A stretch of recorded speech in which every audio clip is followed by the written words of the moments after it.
सक्षम police times, news 112, सक्षम जनतेचा आवाज।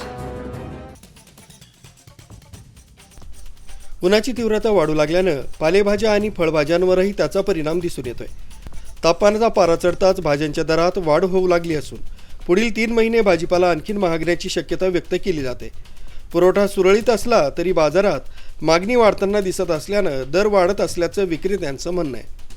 सध्या बाजारात कांदा 30 रुपये किलो, मेथी 30, कोथिंबीर 35 रुपये भावानं मिळत आहे, तर ढोबळी, गाजर, काकडी 20 रुपये किलोनं विक्री होत आहे। वांगे, कारले, दोडके, गिलके 30 रुपये पावशेर तर 50 रुपयात अर्धा किलो दरानं विकला जात असल्याचं चित्र आहे। त्यामुळे सर्वसामान्य ग्राहकांचं बजेट कोलमडलं असून घरगुती खर्चाचा ताळमेळ बसवणं कठीण झालंय। आधीच गॅस टंचाई, भाज्याचे वाढते दर आणि किराणा मालाच्या किमतीत झालेली वाढ यामुळे नागरिक मेटाकुटीस आलेत।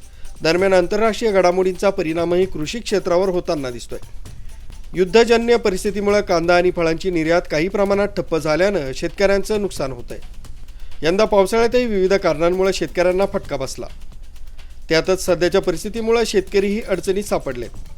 गॅस टंचाईचा फटका हॉटेल व्यावसायिकांनाही बसला आहे। अनेक हॉटेलमध्ये स्वयंपाकासाठी गॅसचा प्रश्न निर्माण झाल्यानं व्यवसायावर परिणाम होताना दिसून आला। त्यामुळे भाज्यांची मागणी नवीन घटल्याचं विक्रेत्यांचं म्हणणं आहे। काही ठिकाणी विक्री कमी झाल्यानं भाज्या सडण्याची वेळ येत असल्यानं विक्रेतेही बेजार झालेत। दुसरीकडे हॉटेलमध्येही भाज्यांच्या वाढत्या दराचा परिणाम दिसून येत असून जेवणाच्या दरात वाढ होत आहे।